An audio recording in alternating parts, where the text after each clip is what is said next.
My ex-husband called me at 1 a.m., something he hadn't done in years. Marta, don't go home.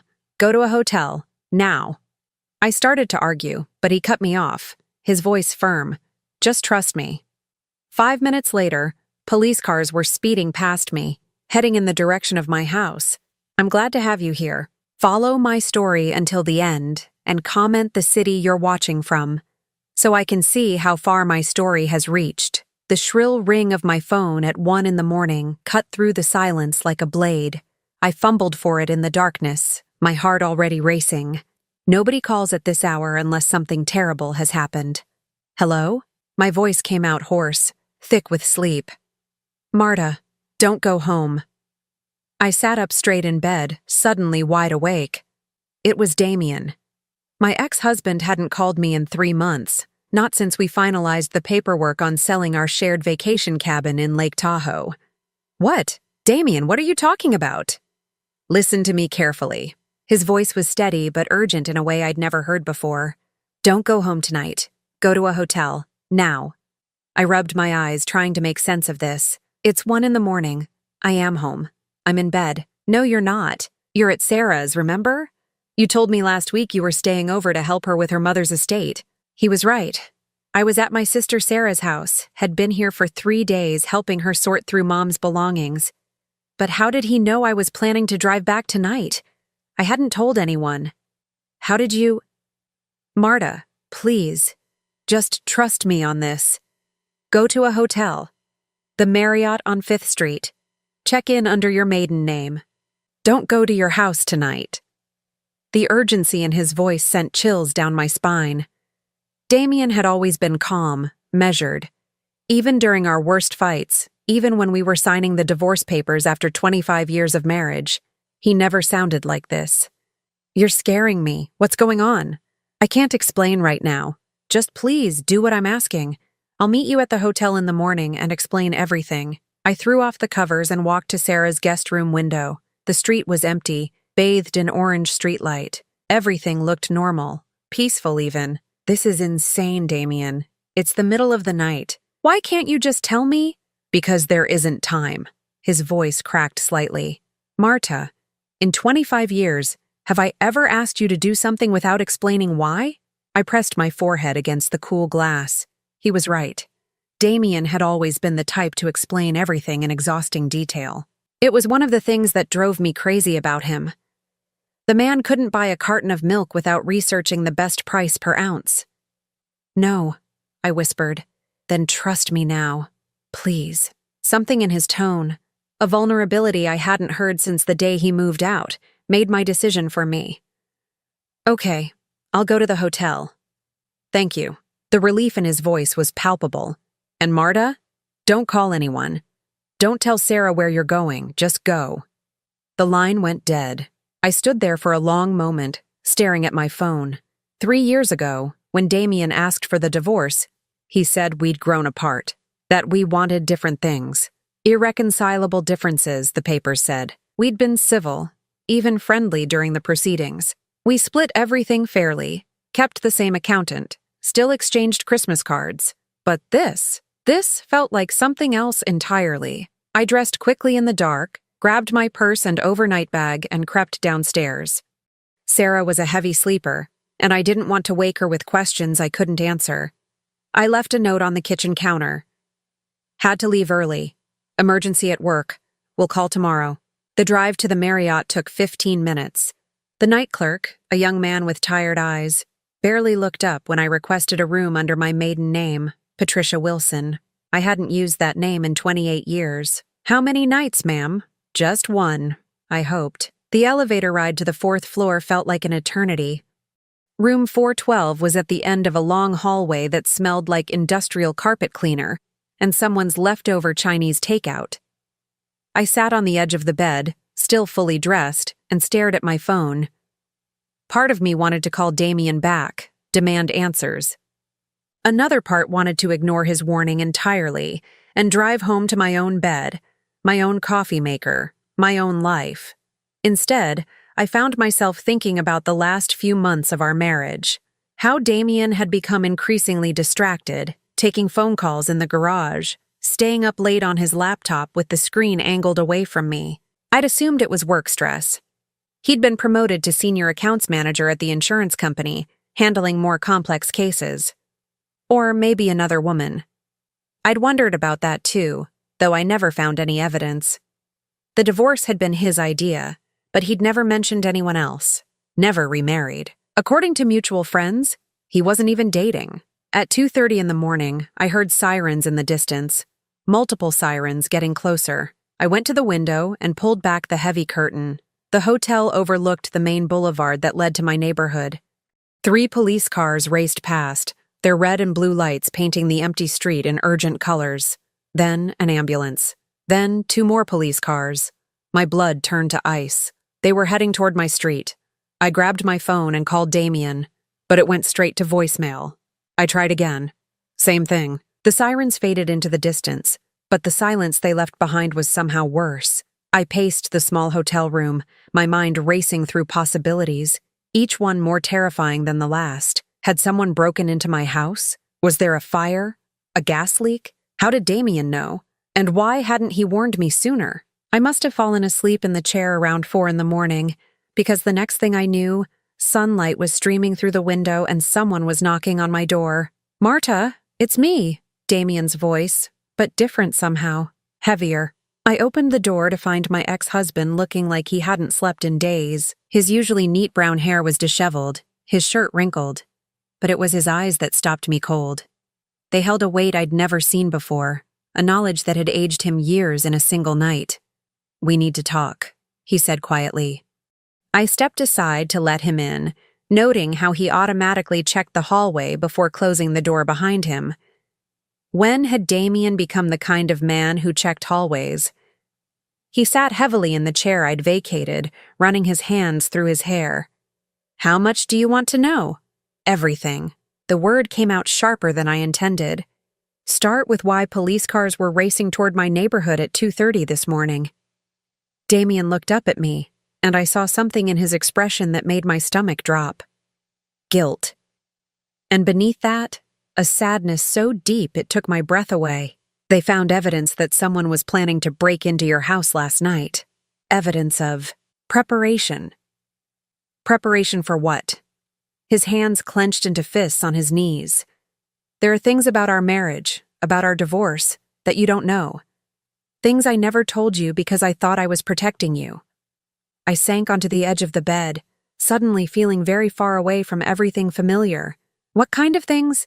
Damien met my eyes, and I saw 25 years of shared history there, along with something else, something that looked like fear. "Someone has been watching you, Marta, for a very long time." "Watching me?" I repeated, my voice barely above a whisper. "What do you mean, watching me?" Damien stood up and walked to the window, pulling the curtain aside to scan the parking lot below.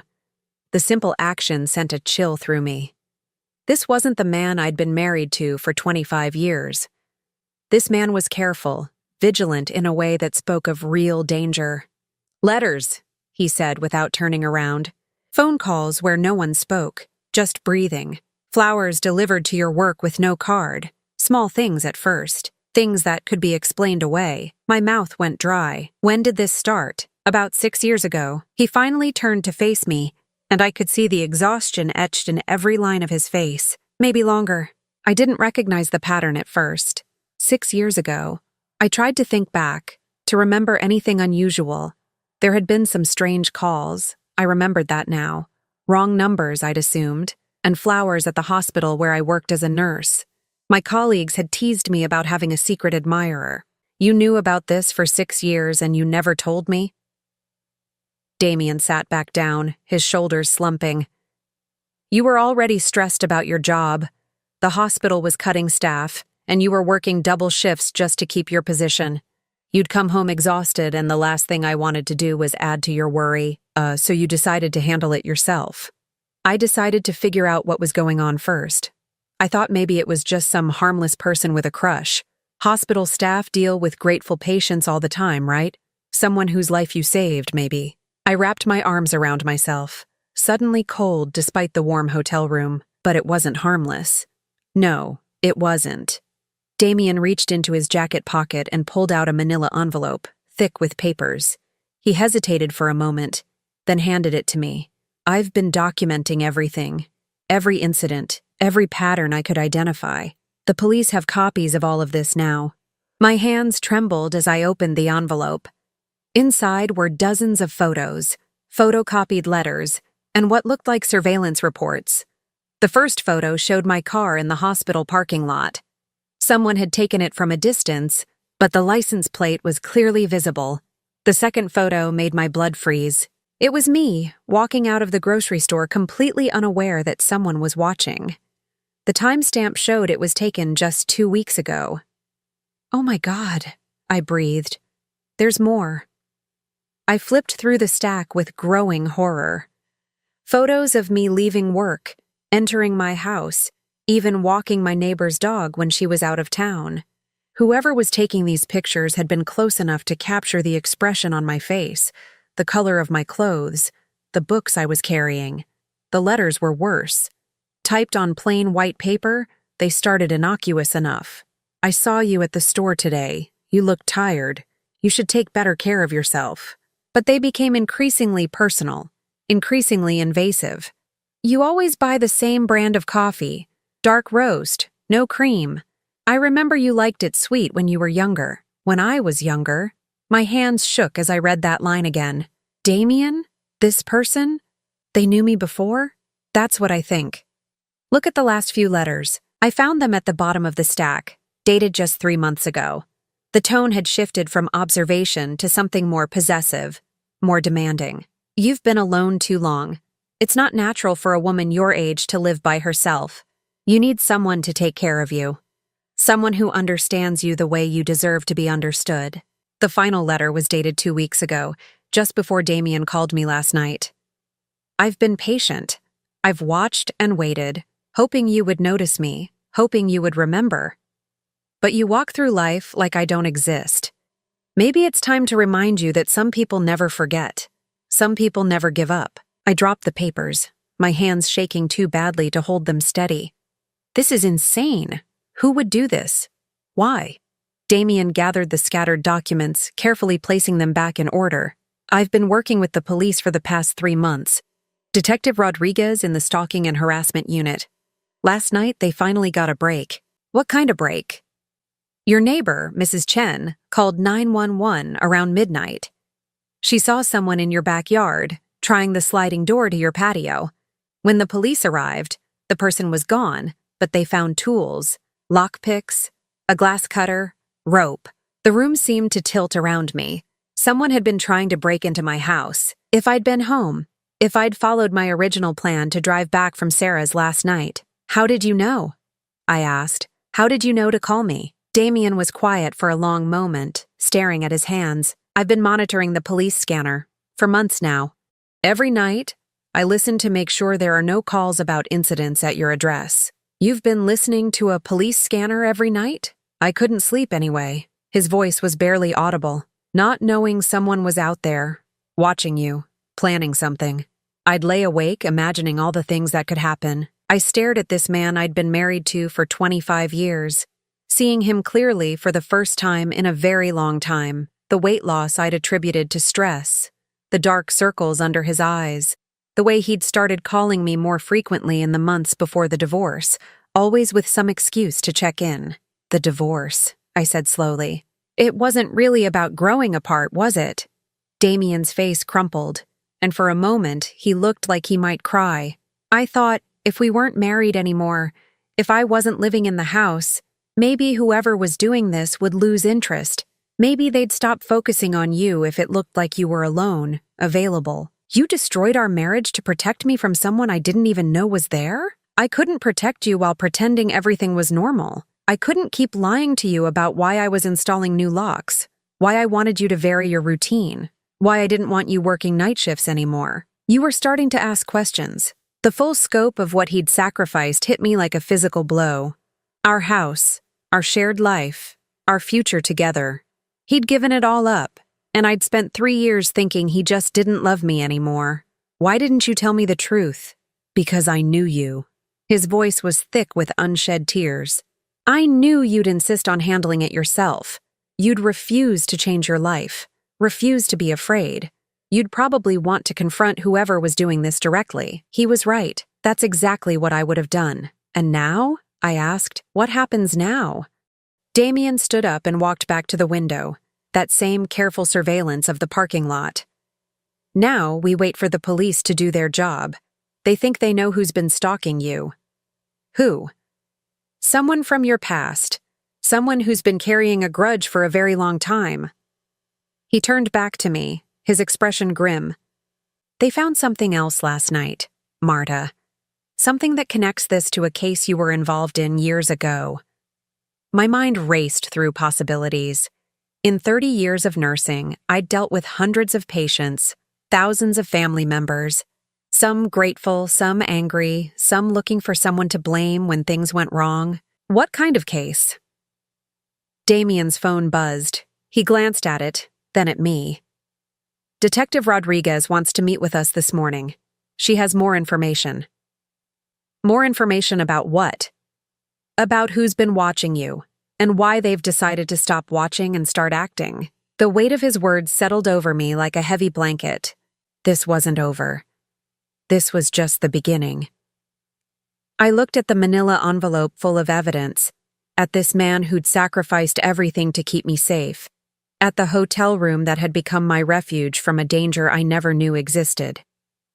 Damien, I said quietly, what else aren't you telling me? He met my eyes, and I saw the answer there before he spoke. I'm afraid we're running out of time. Detective Rodriguez was younger than I'd expected, maybe 45, with sharp eyes and the kind of no-nonsense demeanor that comes from dealing with too many cases like mine. We met her at the police station downtown in a small conference room that smelled like burnt coffee and disinfectant. Mrs. Patterson, she said, extending her hand.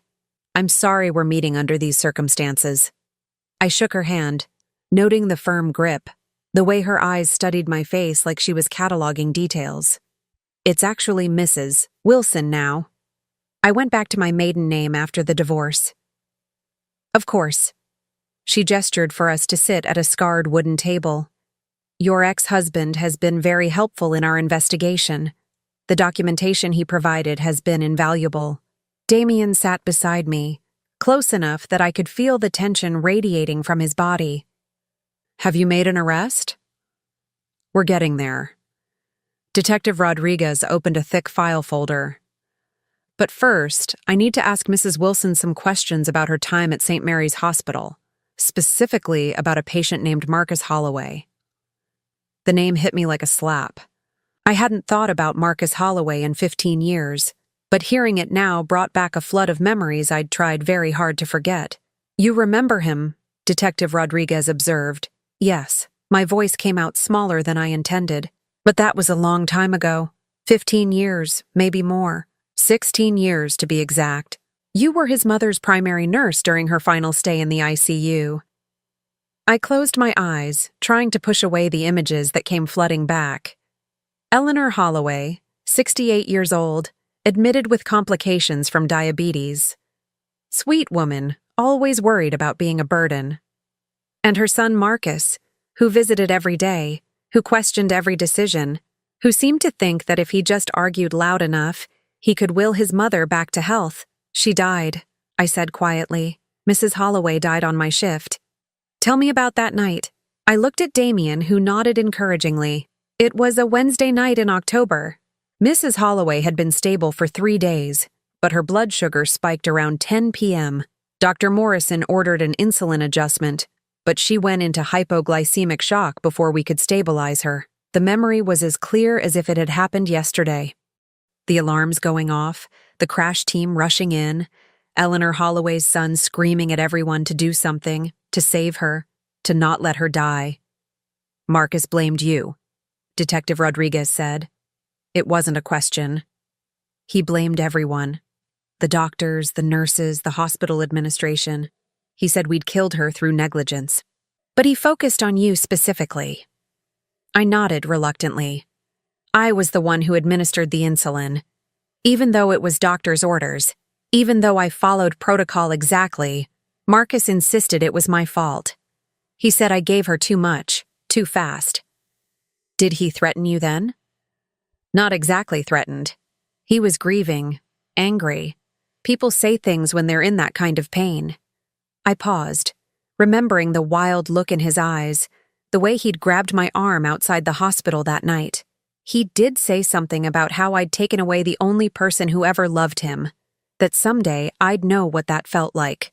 Detective Rodriguez made a note in her file. Did you have any contact with him after that? No. The hospital security escorted him out after the funeral arrangements were made. I never saw him again. But he saw you. A chill ran down my spine. What do you mean? Detective Rodriguez pulled out a photograph and slid it across the table.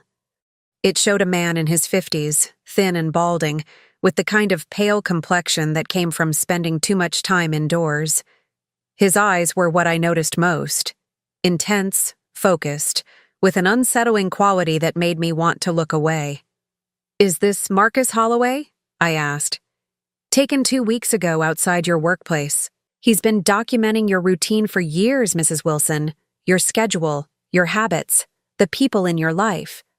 I stared at the photo, trying to reconcile this older man with the grief-stricken son I remembered.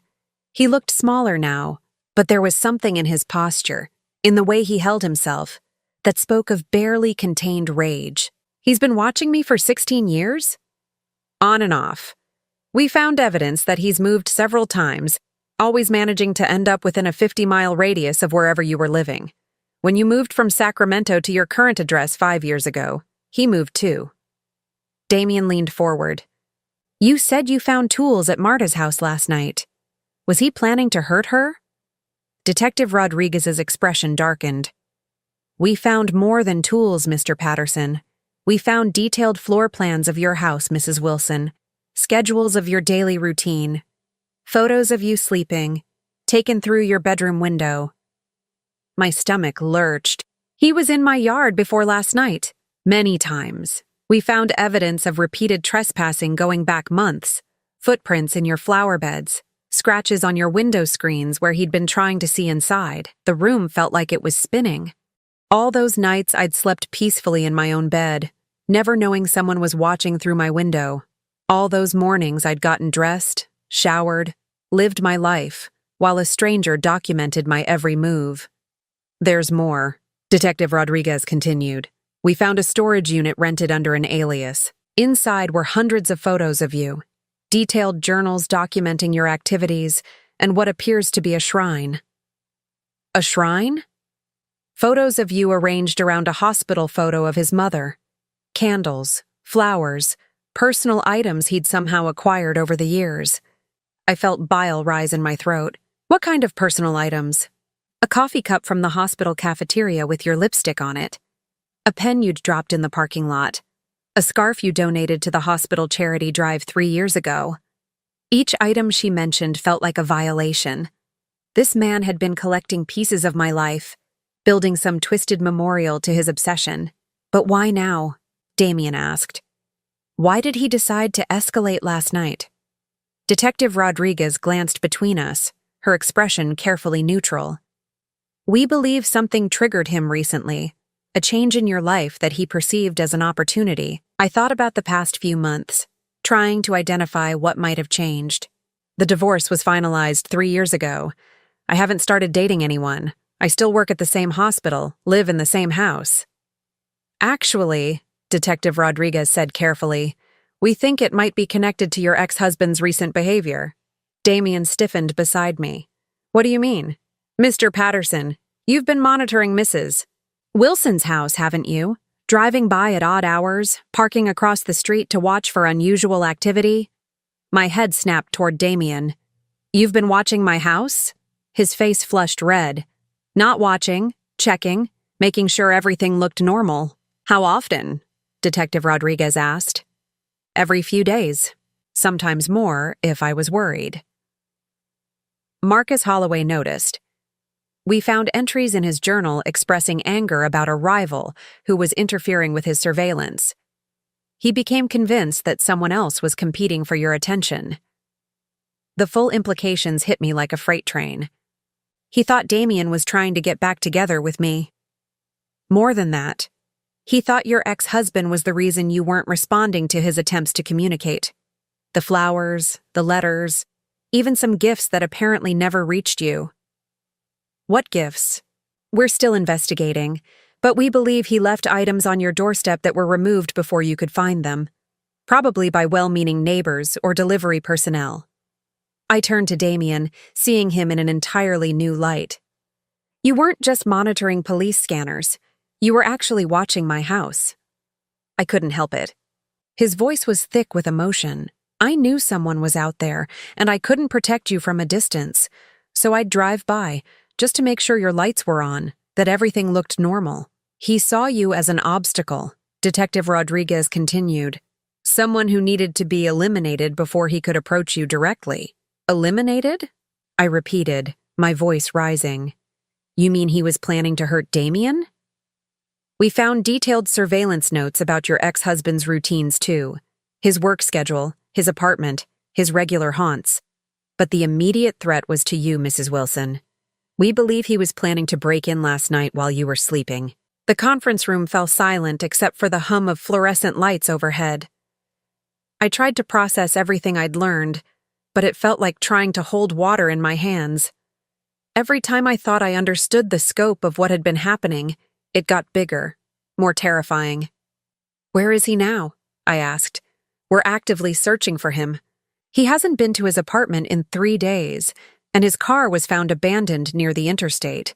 But Mrs. Wilson, I need you to understand something important. I met her serious gaze. This man has been planning this for years. He's organized, patient, and completely obsessed with you. Just because we interrupted his plan last night doesn't mean he's given up. What are you saying? I'm saying you're still in danger. Until we have Marcus Holloway in custody, you can't go back to your normal life. I felt Damien's hand cover mine on the table, warm and steady. How long are we talking about? Days, hopefully. Weeks at most. But you'll need to stay somewhere safe, somewhere he can't find you. I looked around the sterile conference room, at the files full of evidence of my stalker's obsession, at Damien's worried face, and realized that my life as I knew it was over. There's something else, Detective Rodriguez said, hesitating. Something we haven't told you yet. My heart sank. What now? We found evidence that Marcus Holloway isn't working alone. Not working alone? My voice came out as barely a whisper. What do you mean? Detective Rodriguez opened another section of her file, revealing what looked like communication logs and phone records. We've been monitoring Marcus Holloway's activities for the past month, ever since your ex-husband first brought his concerns to us. What we discovered is that Holloway has been in regular contact with someone else, someone who's been helping him track your movements. I felt Damien's grip on my hand tighten. Who? We're still investigating, but we believe it's someone with access to your personal information, someone who knows your work schedule, your medical records, possibly even your financial information. The implications of that hit me like a cold wave. Someone I work with? It's possible.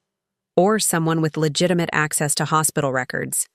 The level of detail in Holloway's surveillance logs suggests he's had help from someone on the inside. I thought about my colleagues at St. Mary's Hospital, people I'd worked alongside for years, Janet in administration, who always remembered my birthday, Dr. Morrison, who'd been there since I started, the younger nurses I'd trained, who looked up to me like a mentor. This is insane, I said.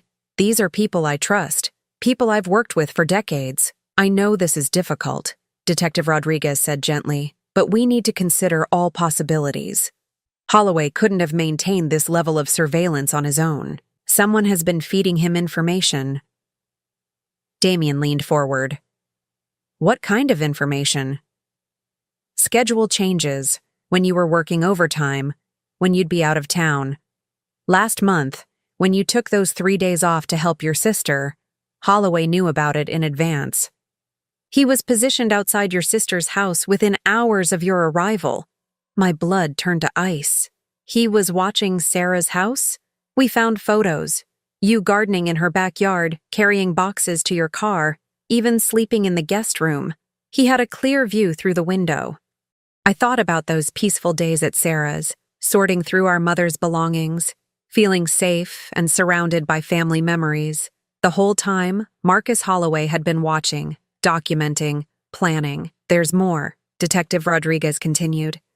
We found evidence that he's been inside your house before. Inside? Damien's voice was sharp with alarm. At least twice that we can confirm. We found his fingerprints on items that had been moved slightly from their original positions. Nothing missing, nothing obviously disturbed. But he'd been there. I felt violently ill. When? Once about 6 months ago when you were working a double shift at the hospital. The second time was 3 weeks ago when you were at that nursing conference in San Francisco. The conference. I'd been looking forward to it for months. 3 days of workshops and networking with colleagues from across the state. I'd stayed at a nice hotel, attended lectures, even had dinner with old friends from nursing school. How do you know? Security footage from your neighbor's doorbell camera. We can see him entering through your back door around 2 a.m. and leaving approximately 3 hours later. 3 hours? I couldn't comprehend what someone could do in my house for 3 hours. What was he doing in there? Detective Rodriguez exchanged a look with her partner, who'd been silent throughout our conversation. This is where it gets particularly disturbing, Mrs. Wilson. We believe he was staging. Staging what? Creating scenarios. We found evidence that he moved through your house methodically, spending time in each room. He photographed your belongings, your personal items, even your clothing. I felt like I might vomit. The thought of this stranger touching my things, going through my private spaces, made my skin crawl. But that's not the worst part, Detective Rodriguez continued. We found evidence that he was practicing. Practicing what? Based on the positioning of certain items, the way furniture was slightly rearranged and then put back, we believe he was rehearsing an abduction scenario. The word hung in the air like a death sentence. Abduction. He was planning to kidnap me? We found detailed floor plans of your house with notations about sight lines, escape routes, and what appeared to be timing calculations. He'd mapped out the most efficient way to move an unconscious person from your bedroom to the back door. I couldn't breathe. The conference room felt like it was closing in around me, the walls pressing closer with each horrible revelation. Mrs. Wilson, Detective Rodriguez said gently, I need you to focus. Can you think of anyone at the hospital who might have had access to your schedule? Someone who's shown unusual interest in your personal life? I forced myself to think past the horror of what I'd just learned. There's a new administrator, Tom Bradley. He started about 8 months ago. Handles scheduling for the nursing staff. He's always been friendly. Asks a lot of questions about how I like working there, whether I'm happy with my shifts. Anyone else? Dr. Sarah Kim in psychiatry. She's consulted on a few of my patients over the years. Always very thorough, asks detailed questions about my observations. I paused, trying to remember. Actually, she asked me about my time off recently. Said she was thinking of taking a vacation herself and wondered how I managed to get consecutive days approved. Detective Rodriguez made notes. We'll look into both of them. Anyone else who's had access to your personal information? I thought harder, going through the faces of people I interacted with regularly. The cleaning crew has master keys to all areas of the hospital, including administration offices where our files are kept. And there's been some turnover lately in the records department. What about outside the hospital? Anyone who's shown unusual interest in your daily routine? I thought about my neighbors, the people at the grocery store I shopped at regularly, the gas station attendants who knew me by sight. My mailman, Jerry, retired last month.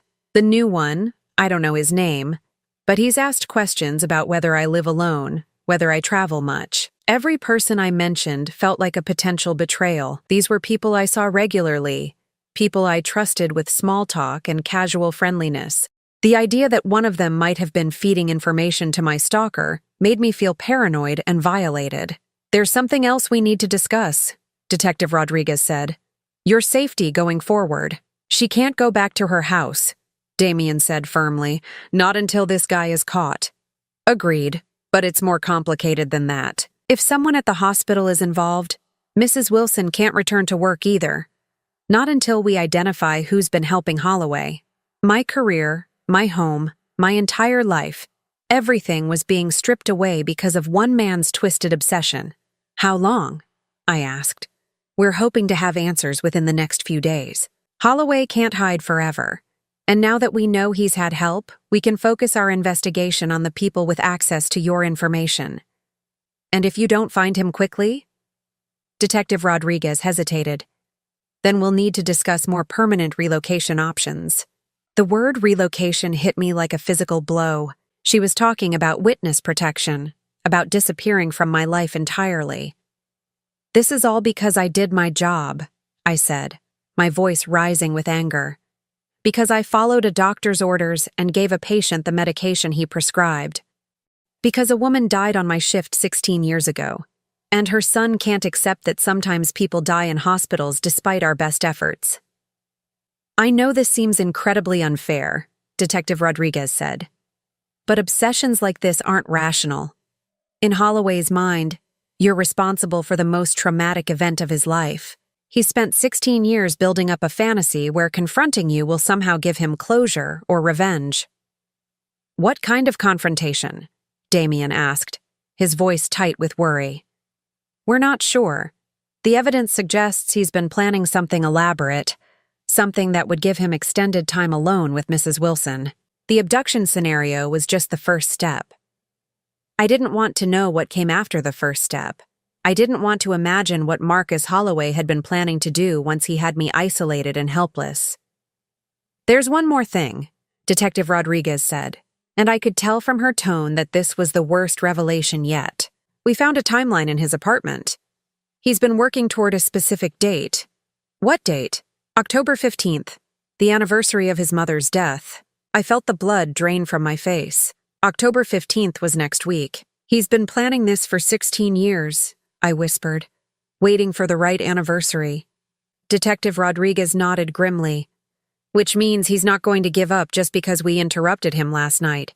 He's too close to his goal to stop now. I looked at Damien, seeing my own fear reflected in his eyes. He's going to try again. Yes, Detective Rodriguez said simply. And next time, he might not wait for you to be alone. The safe house was a modest 2-bedroom apartment on the outskirts of town, the kind of place that looked completely forgettable from the outside. Detective Rodriguez had driven us there herself, taking a circuitous route that included 3 unnecessary stops and 2 complete circles around shopping centers to make sure we weren't being followed. The department uses this for witness protection cases, she explained as she handed me the keys. It's clean, secure, and off any records that could be accessed through normal channels. The apartment smelled like industrial carpet cleaner and air freshener, but it was clean and anonymous. Damien immediately went to the windows, checking the locks and pulling the curtains closed. I watched him move through the space with practiced efficiency and realized this wasn't new behavior for him. How long have you been living like this? I asked after Detective Rodriguez left. Living like what? Like someone who's always watching for danger, like someone who checks every window and door before he can relax. Damien sank into the cheap sofa, suddenly looking older than his 59 years. Since the letters started getting more personal, maybe 2 years now. 2 years. I tried to imagine living with that level of constant vigilance, that persistent fear. Why didn't you tell me then, when you first realized how serious this was? Because I loved you too much to burden you with it. The simple honesty of that statement hit me harder than I expected. So you decided to sacrifice our marriage instead. I decided to sacrifice my happiness to protect yours. He met my eyes, and I saw the depth of pain he'd been carrying alone. Do you think that was easy for me? Do you think I wanted to give up 25 years of marriage, our home, our future together? I sat down across from him, studying this man I thought I knew completely. I spent 3 years thinking you just fell out of love with me. I've never stopped loving you, not for one day. Then why? My voice broke. Why let me believe I wasn't enough anymore? Why let me think I'd somehow failed as a wife? Damien's face crumpled, and I saw tears he'd probably been holding back for years. Because I knew you. I knew if you understood the real situation, you'd insist on staying. You'd want to face it together as a team. And I couldn't bear the thought of something happening to you because of my inability to protect you. That should have been my choice to make. You're right. But I was terrified, and terrified people don't always make rational decisions. I thought about all the nights I'd lain awake in my empty house, wondering what I'd done wrong, how I'd lost the love of the man I'd planned to grow old with, the birthday dinners I'd eaten alone, the holidays spent with my sister instead of my husband, the creeping loneliness that had become my constant companion. You broke my heart, I said quietly. I know. I broke mine too.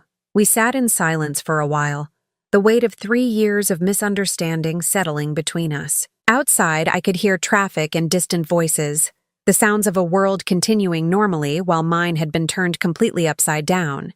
The night you called me, I said finally. How did you know Marcus was going to make his move? Damien pulled out his phone and showed me an app I didn't recognize. Police scanner. But also this. I've been monitoring social media, online forums, anywhere someone might post about planning something. 3 days ago, I found a post on a grief support forum that mentioned the anniversary of a mother's death and finally getting justice. You think that was Marcus? The timing was too coincidental. The post talked about how someone who caused unnecessary suffering needed to understand what loss really meant. It was taken down within hours, but I'd already screenshot it. He showed me the image on his phone. The post was rambling, barely coherent, but certain phrases jumped out at me. She needs to pay. 16 years of planning. October 15th will be different this year. You connected that to me based on this? I connected it to the anniversary of Eleanor Holloway's death, and to the pattern of escalation I'd been tracking in the surveillance of your house. Someone had been getting bolder, staying longer, taking more risks. I stared at the screenshot, at the barely contained rage hidden in those typed words.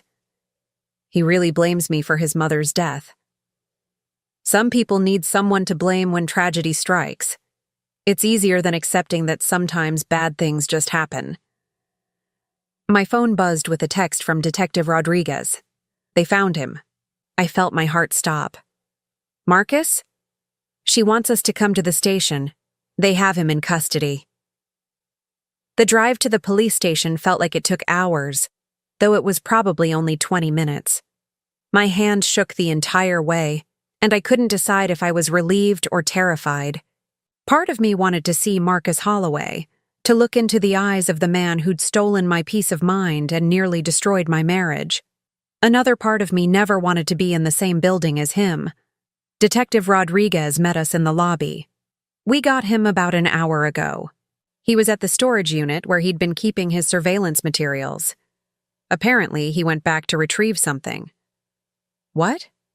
Photos. Specifically photos of you sleeping that he'd taken through your bedroom window. He seemed to consider them particularly important. The violation of that hit me like a physical blow. Someone had been watching me in my most vulnerable moments, documenting my private life for his own twisted purposes. Where is he now? In an interview room. He's been asking to see you. I felt Damien tense beside me. Absolutely not. I want to see him, I said, surprising myself with the firmness in my voice. Marta, no. You don't need to put yourself through that. I need to understand. I need to look at him and try to comprehend how giving his mother insulin according to doctor's orders turned into 16 years of stalking.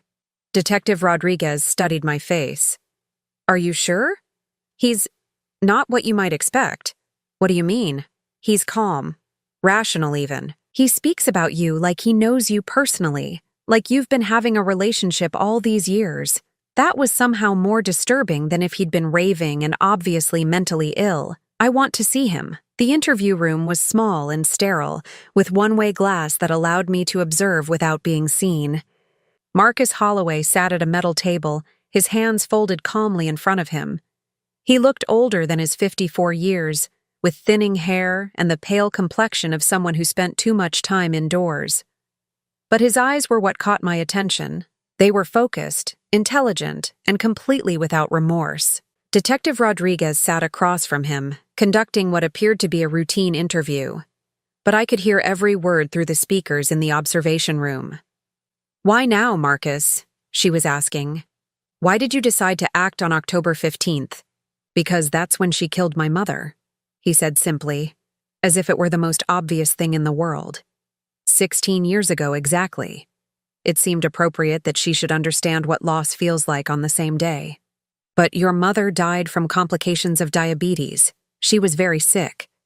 She died because that nurse gave her the wrong medication. My mother was getting better, and then she gave her something that made her worse. I watched him speak, looking for signs of delusion or mental illness, but he seemed completely convinced of his version of events. In his mind, I was a murderer who'd escaped justice for 16 years. Tell me about the photographs, Detective Rodriguez said. Marcus's expression softened, becoming almost tender. I needed to document how she was living, whether she was taking care of herself, whether she seemed sorry for what she'd done. And what did you conclude? She was living a normal life. Working, sleeping, going about her business like she hadn't destroyed mine. Like my mother's life meant nothing. So you decided to change that. I decided to help her understand. Sometimes people need to experience loss before they can truly comprehend the pain they've caused others. The casual way he discussed planning my abduction, possibly my murder, was more chilling than any ranting would have been. This wasn't someone who'd snapped under pressure. This was someone who'd spent 16 years methodically planning revenge. Did you have help? Detective Rodriguez asked. Marcus hesitated for the first time. I don't know what you mean. Your surveillance was very detailed. You knew about schedule changes, personal appointments, even when Mrs. Wilson would be out of town. That suggests you had access to information most people wouldn't have. I'm very observant.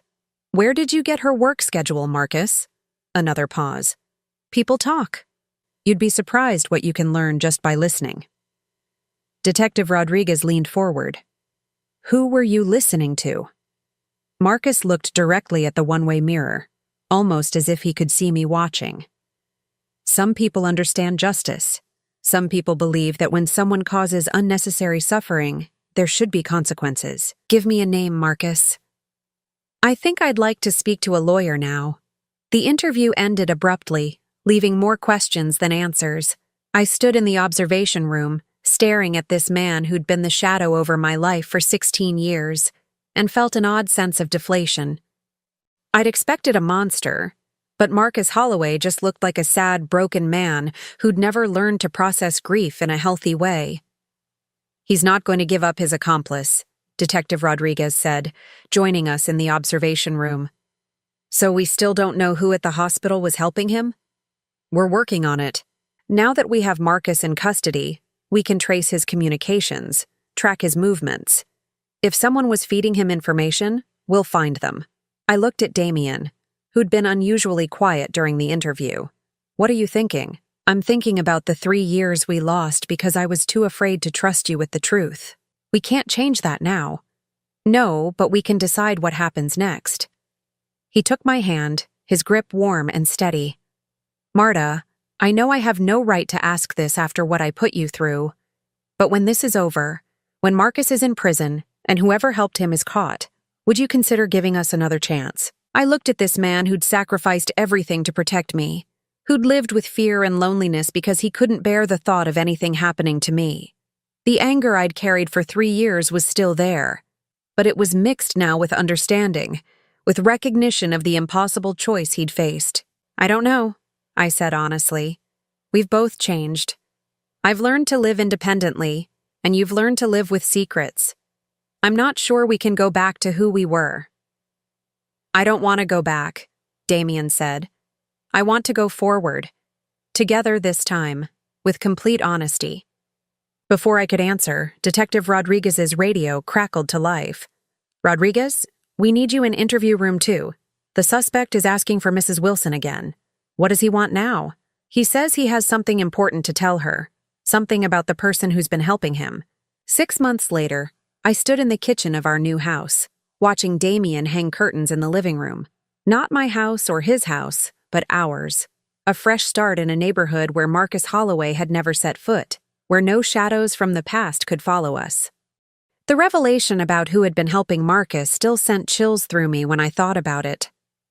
Dr. Sarah Kim, The psychiatrist I'd trusted with some of my most difficult cases had been feeding him information for over 2 years. Her motive was as twisted as Marcus's obsession. She blamed me for the suicide of a patient we'd both treated, convinced that I'd been too focused on physical symptoms to recognize the depth of his mental anguish. She'd seen Marcus as a kindred spirit, someone else who understood that I needed to be held accountable for my perceived failures. Together, they'd built a case against me that existed only in their damaged minds, but had nearly cost me everything. "How's this?"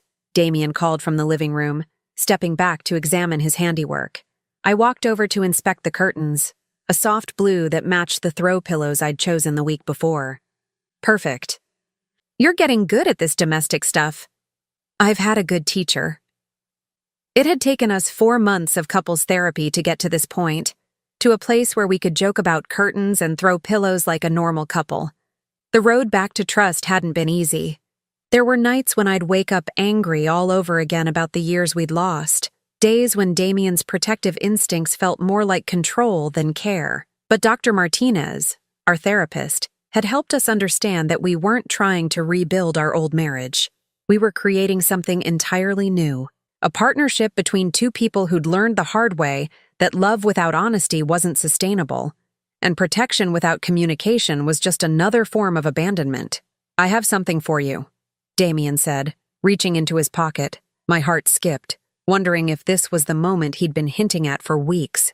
We'd talked about remarriage, but carefully, without pressure, acknowledging that both of us needed to be sure we were ready. Instead of a ring, he pulled out a small silver key. "What's this for?" "The safety deposit box at First National. I want you to have access to everything. Financial records, insurance policies, even the file I kept on Marcus's surveillance. No more secrets, no more information you don't have." I took the key, feeling its small weight in my palm. It was more meaningful than any piece of jewelry could have been. This was Damien's way of saying he trusted me completely, that he'd learned from his mistakes. "Thank you," I said, standing on my toes to kiss him softly. "There's something else in there too," he said, his voice suddenly nervous. "Something I've been waiting for the right moment to give you. Damien, it's not what you think, or maybe it is. I don't know anymore." He ran his hands through his hair, a gesture I remembered from our early dating days when he was trying to work up courage to tell me something important. "I bought it 3 months before I asked for the divorce. I was going to give it to you for our 25th anniversary. But then everything fell apart." I could see the pain in his eyes, the memory of that terrible time when he'd been forced to choose between his marriage and my safety. "You don't have to tell me this," I said gently. "Yes, I do, because it's part of being completely honest." He took my hands in his. "It's a ring, not an engagement ring. We were already married. It was supposed to be a promise ring, a symbol that after 25 years, I was as committed to you as the day we first said our vows." I felt tears start to form. "And instead, you had to leave me. Instead, I had to make the hardest decision of my life. And I've regretted it every day since." We stood there in our new living room, surrounded by boxes we were still unpacking, holding on to each other like we were afraid the other might disappear. The afternoon sun streamed through our new blue curtains, casting everything in a soft, hopeful light. "What happens now?" I asked. "Now we take it one day at a time. We keep talking, keep being honest, keep building something better than what we had before." "And the ring?" Damien smiled, the first truly relaxed smile I'd seen from him in months. "The ring stays in the safety deposit box until you're ready to see it. If you're ever ready. No pressure, no expectations, just love and patience and all the time in the world." My phone buzzed with a text from Detective Rodriguez. The trial was set to begin in 2 months, and she wanted to schedule time to prepare my testimony. Marcus Holloway had pleaded not guilty, maintaining his delusion that he'd been seeking justice rather than committing stalking and attempted kidnapping. Dr. Kim had accepted a plea deal in exchange for testifying against him, though she'd lost her medical license and would never practice again. "Are you nervous about the trial?" Damien asked, reading my expression. "A little, but mostly I'm relieved. After 16 years, Marcus will finally face consequences for what he did. And after 3 years, we finally have the truth. All of it? I thought about everything we'd learned, all the secrets that had been revealed, all the pain that had been caused by well-meaning lies and twisted obsessions. Enough of it.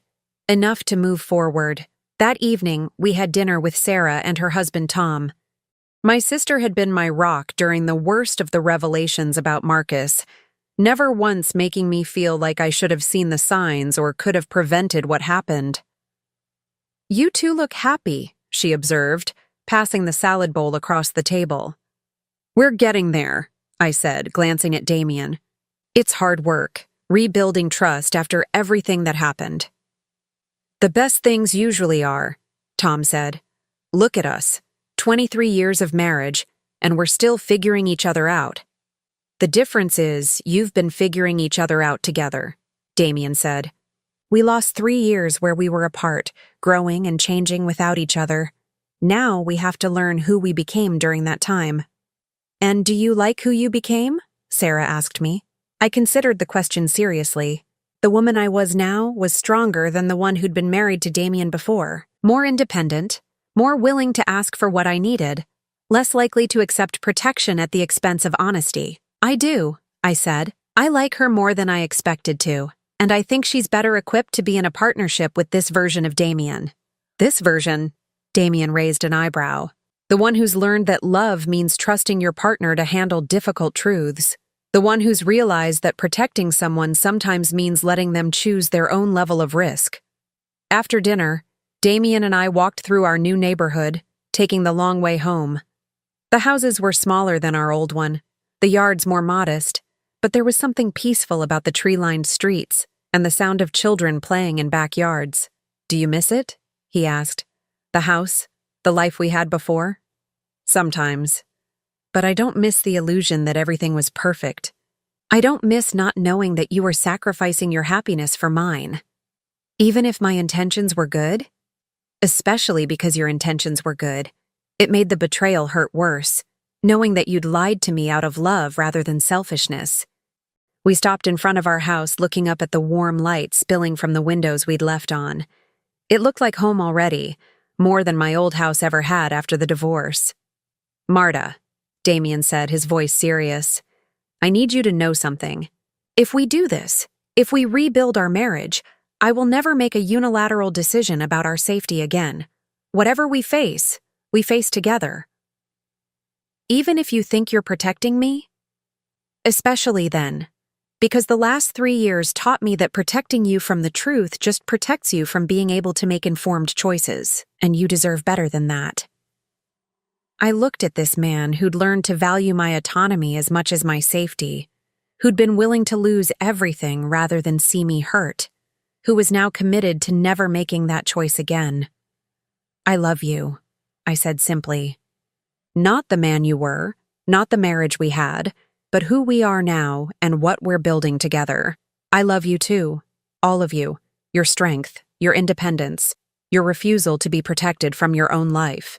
As we walked up the front steps of our new house, I thought about the safety deposit box key in my purse, about the ring waiting there whenever I was ready for it, about the trial that would finally close the chapter on Marcus Holloway's obsession.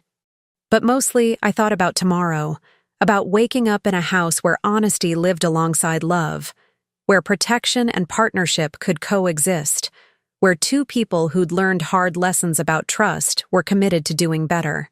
Inside, Damien locked the door behind us, not out of fear, but out of habit. The kind of normal, everyday security that couples take for granted when they're not living under the shadow of a stalker's obsession. "What are you thinking about?" he asked, noticing my smile. "Just this. Us. The fact that we can lock our door and not think about anything more threatening than whether we remembered to set the coffee maker for morning. Simple pleasures. The best kind." We turned off the lights and headed upstairs together, two people who'd found their way back to each other through truth instead of protection, through honesty instead of good intentions gone wrong. In the morning, there would be more boxes to unpack, more rooms to arrange, more of the mundane work of building a life together. But tonight, there was just the quiet satisfaction of knowing that whatever came next, we'd face it with open eyes and joined hands. The shadows were finally gone. Now I'm curious about you who listened to my story. What would you do if you were in my place? Have you ever been through something similar? Comment below. And meanwhile, I'm leaving on the final screen 2 other stories that are channel favorites, and they will definitely surprise you. Thank you for watching until here.